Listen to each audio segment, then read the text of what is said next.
कमाते हो, इकट्ठा करते हो, ये सब लोग छीन लेंगे। मरने से पहले अभी अटकी है रूह गले में।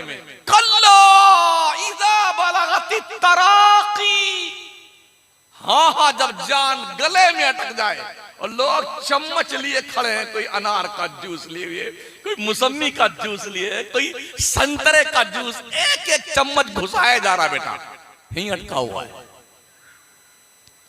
सुन लो, जब जान यहां अटकेगी ना तो बेटे बेटियां घर वाले चाबी निकाल निकाल करके माँ के हाथ की चूड़ी, कान की बाली, नाक का बुंदा, गले का हार, माथे का टीका, पैरों का पाजेब सब उतार लेंगे।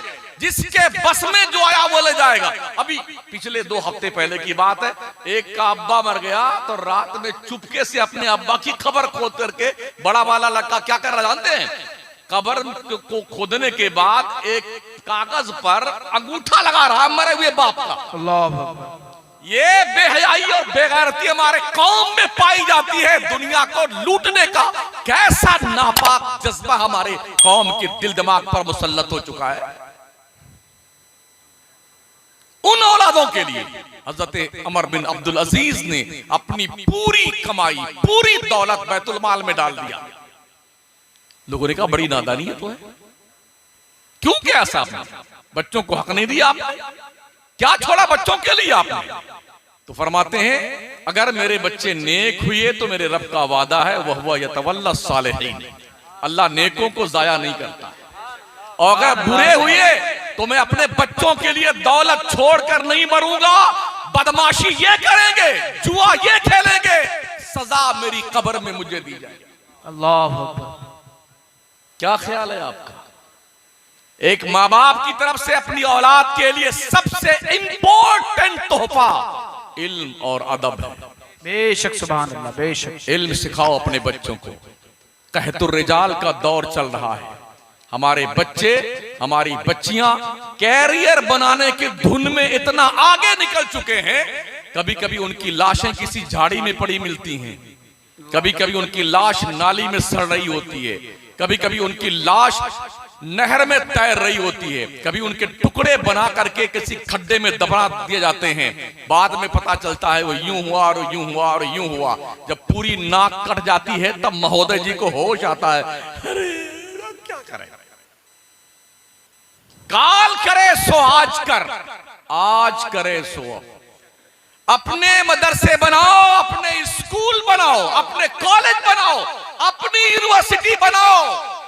अगर महीने में 30 दिन बकरा और भैंसा और मुर्गा ठूंस के खाते हो ना, एक दिन खाओ, पैसे बचा करके इतनी मिकदार में कर लो, कम से कम एक साल में एक कॉलेज एक जिला में तो बन जाए मुसलमान। बेशक, ताकि आपकी बच्चियां, हमारी बेटियां, हमारे बच्चे इस्लामी सिस्टमेटिक निजाम के दायरे में रहते हुए दुनिया की तालीम हासिल। बेशक, बेशक, सुभान। आज आपकी बच्चियों पे अरसे हयात तंग हो चुका है और ये बाज़ाब्ता तौर पर स्कूल और कॉलेज के दरवाजे हमारी बच्चियों के लिए बंद किए जा चुके हैं, तकरीबन इस शर्त के साथ एडमिशन लेना है तो नकाब उतार के आना पड़ेगा, हिजाब उतार के आना पड़ेगा। अब कहां बैठे हैं आप? हम सुन्नी लोग बहुत गरीब आदमी। अच्छा, शादी देखिए इनकी सुन्नी लोगों की, सही फरमाया। लगता है शैतान पूरी अपनी आबादी के साथ इनके घर में नाचने आ गया। बेहयाई, बेशर्मी, गुंडागर्दी, आवारागिरी, ढोल, नाच, गाने, हिजड़े और रंडियां तक बुलाई जाती है। बेगैरत हमारे इतने सुन्नी भी है जो बेगैरती करते हैं। एक दो नहीं, 50-50 लाख, 1-1 करोड़ रुपए सुन्नियों ने शादी में खर्च किया। सही फरमाया। और उन्हीं बेगैरतों से कह दो दारुल उलूम फैजान शेरी में एक कमरा बनाने की जरूरत, बहुत धंधा बंदा चल रहा है। बेशरम कहीं का, पगला गया है। अभी एकदम नौजवान स्टूडेंट है, हमारी बिरादरी का नहीं, कलमा गो वो भी है, वेस्ट बंगाल का। उसने पढ़ने के बाद ऐलान किया हम अपने कौम के लिए एक कॉलेज बनाना चाहते हैं।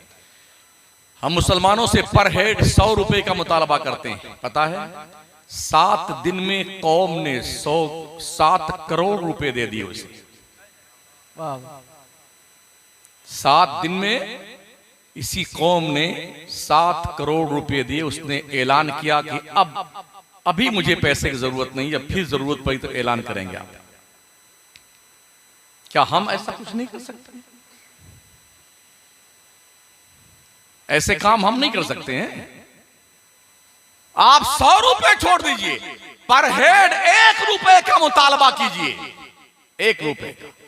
अगर आप 20 करोड़ की आबादी मुस्लिम को मानते हैं जनरेशन, तो हम पर डे 20 करोड़ रुपए इकट्ठा करके 1 साल के अंदर 1 यूनिवर्सिटी 1 जिले में कायम कर सकते हैं। बेशक। कितने हमारे मुसलमान भाई हैं जो 100 रुपए का पान पूरी खा करके गुलाबी लाल बनाए गाल बनाए घूमते हैं, पिचकारी मार मार के मस्जिद की दीवार, मदरसे की दीवार, गुस्ल खाना, बैतुल खला ऐसा लाल पीला बना रखा है, लगता किसी जंगल के अंदर आ गए। गलत कह रहा हूं? बस चल जाए और उलमा इजाजत दे दें तो इफ्तार भी बीड़ी से करेंगे वो। अल्लाह। हाँ, ऐसा बेटे पेट पकड़ करके बैठे यूं एक किया, भागा सीधे बाथरूम में यूं करता हुआ। देखा है, करंट इश्यूज है ये। मैं कोई ऐसी बात नहीं करता जो बाउंसर जाए, मैं लॉजिक नहीं पेश कर सकता हूं, मैं वो हालात पेश कर रहा हूं जिसमें हम मुब्तला हैं। मुंबई के सरजमीन पर 1500 रुपए का एक पान चौपाटी में मिलता है। कुछ पगलों को ये कहते सुना मैंने कि आज मैंने 5 पान खाए हैं। 15 को 5 से गुणा कीजिए,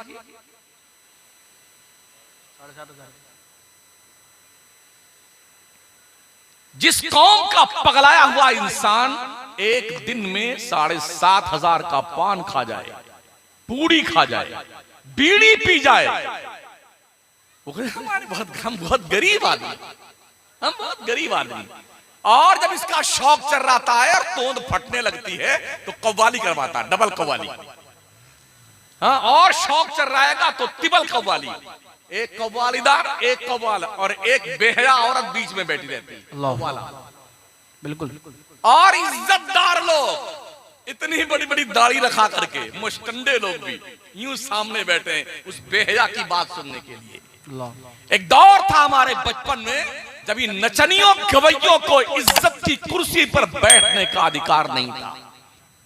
ये अगर किसी पाकीज़ा साले माशरे में आते थे ना, लोग उसको जमीन पर उधर बैठ। और आज कितना जमीर मर चुका है हमारी कौम के लोगों का, इन नचनियों और गवैयों को स्टेज पर बिठाता है और खुद सामने नीचे बैठता है। वाह वाह वाह वाह, क्या बात है, क्या बात है। फजर की नमाज हो जाने तक कव्वाली गाता रहता है पगला, और हमारी पागल कौम पूरी रात कव्वाली सुनती रहती। अल्लाह। दिल के फफोले जल उठे सीने के दाग से, इस घर को आग लग गई घर के चिराग से। कहते तो फसाद हो रहे हैं, लोग जुल्म कर रहे हैं, तुम पढ़ोगे नहीं तो यही होगा तुम्हारे साथ में। देश की जरूरत बनिए। गुज़िश्ता 20 साल में हमारी कौम में कुछ बेदारी आई है तालीम के ताल्लुक से। बच्चे हमारे पढ़ रहे हैं,